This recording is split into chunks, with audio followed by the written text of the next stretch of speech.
प्यारे देशवासियों, अगर मैं आपसे कहूँ कि चंद्रमा पर अब तक कितने एस्ट्रोनॉट उतर चुके हैं, कितने कितने एस्ट्रोनॉट के पैरों के कदम रखे गए हैं, इसको पता किया जा सकता है। वो किस किस डेट नहीं, किस किस वर्ष आए, इससे भी पता किया जा सकता है। तो क्या आप इसे झूठ मानेंगे? कुछ लोग कह सकते हैं कि पॉसिबल है, कुछ लोग कह सकते हैं कि इम्पॉसिबल है। अब मैं आपको ले चलता हूँ दूसरी तरफ ये कि जो हमारे पास करेंसीज होते हैं, note, Indians INR, Indian national rupees, वो नोट कितने लोगों के हाथ से आप तक आए? अगर बायोमेट्रिक और AI को एक साथ हम इनबिल्ट कर रहे हैं, काम कर रहे हैं और इंस्टॉल भी किए जा चुके हैं, लोग यूज़ कर रहे हैं। अगर नोटों के जो आप कितने लोग, मान लीजिए कोई 10 रुपये का नोट है, वो कितने लोगों के हाथ से आया आप तक, ये हम बता सकते हैं। ऐसा कुछ क्या पॉसिबल है?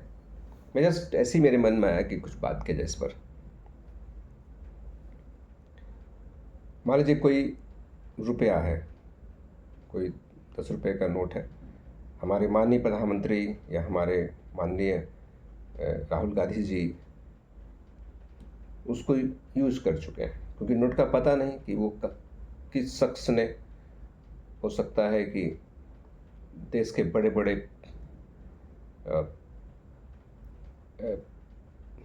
जो बड़े लोग हैं, बिजनेसमैन हो गए आपके, हो सकता है कोई नोट ऐसा हो जो रतन टाटा जी, जब आज तो अब तो नहीं है, उन्होंने उसको उनके पॉकेट से, उनकी जेब से आप तक आया हो, आपको नहीं पता। मैं झूठ सही सोच रहा था कि हमारी टेक्नोलॉजी ऐसा हो सकता है, ऐसी टेक्नोलॉजी हम बना सकते हैं कि हमारे पास तो दुनिया के, जैसे हमारे पास आधार कार्ड्स हैं, गवर्नमेंट आराम से आपको आइडेंटिफाई कर सकती है। जब इंसान नहीं रहता है तो भी उसकी रेटिना से, उसकी आंखों के रेटिना से, ठीक है, उससे हम आइडेंटिफाई कर सकते हैं। हमारे पास आधार है, उसकी आपके 5 उंगलियों के प्रूफ गवर्नमेंट के पास है, आधार में है।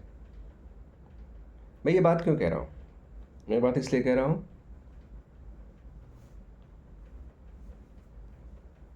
कि साइंस बहुत आगे बढ़ रहा है और बहुत सारी चीज़ें ऐसी हैं जो शायद दूसरे देशों में ये काम हो चुका हो या हो रहा हो। धन्यवाद, थैंक यू।